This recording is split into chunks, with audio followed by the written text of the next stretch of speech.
How do you inspire your team or those around you?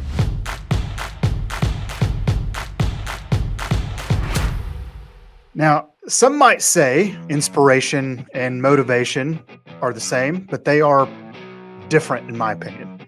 Motivation is from within to me. It starts here, like if I'm motivating myself to get out of bed in the morning or go for a run or eat better. Those are things how I motivate myself, right? Motivation is different than discipline.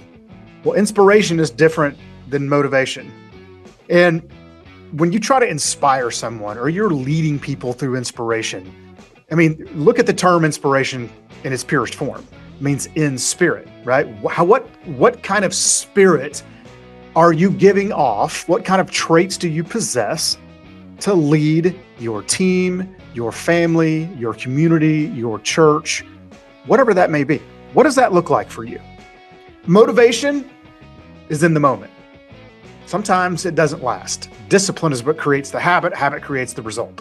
But when you're truly looking at inspiration, and I'm gonna look at what we do in the mortgage and the real estate world and what I see, a lot of people who don't inspire their teams. They do not, they act selfishly.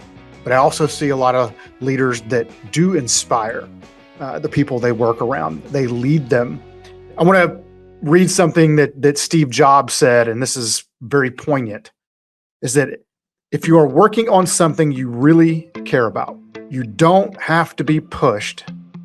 The vision pulls you. If you look at what Steve Jobs did at Apple, he created a movement, right? He had this vision of what he wanted Apple to be in the progression of all of its electronics, and not just making an iPhone, but the inspiration to literally change how we communicate with each other. He inspired all of those techs, all of those creators at Apple to think bigger.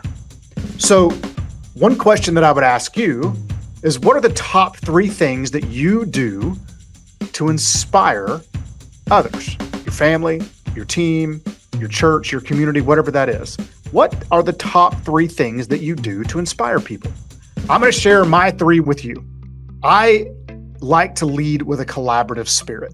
There are people out there who will rule with the iron fist when it comes to leading their team. I try not to do that. I try to lead with a collaborative spirit. I want to get people's input so we make the decision together, right? We're seeing the vision, we're collaborating, we're getting the result.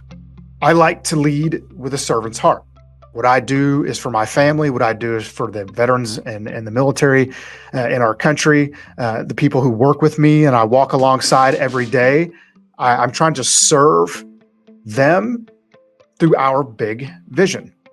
The other is you have to have visionary ideas. And it took me a long time to figure out that I might have these visionary ideas because I had imposter syndrome. I felt like, oh, how do I belong? But I had all these ideas, but it came through that servant's heart. I'm trying to do bigger, better things for the military and the veteran community through my vision of what I think is the best way to advocate and educate and inspire them to use the benefit that they rightfully earned. But also the people who work with me, we have the same vision. We share the same ideals, and I'm trying to inspire them through building the proper systems and giving them the things that they need to truly go out and make a difference in this world. So my coach to you and my advice is sit down, come up with the top 3 things that you do with your family, with your team, your community, your church, whatever that is, and show and share with people your vision and how you want to inspire them. I promise you, you'll love the result.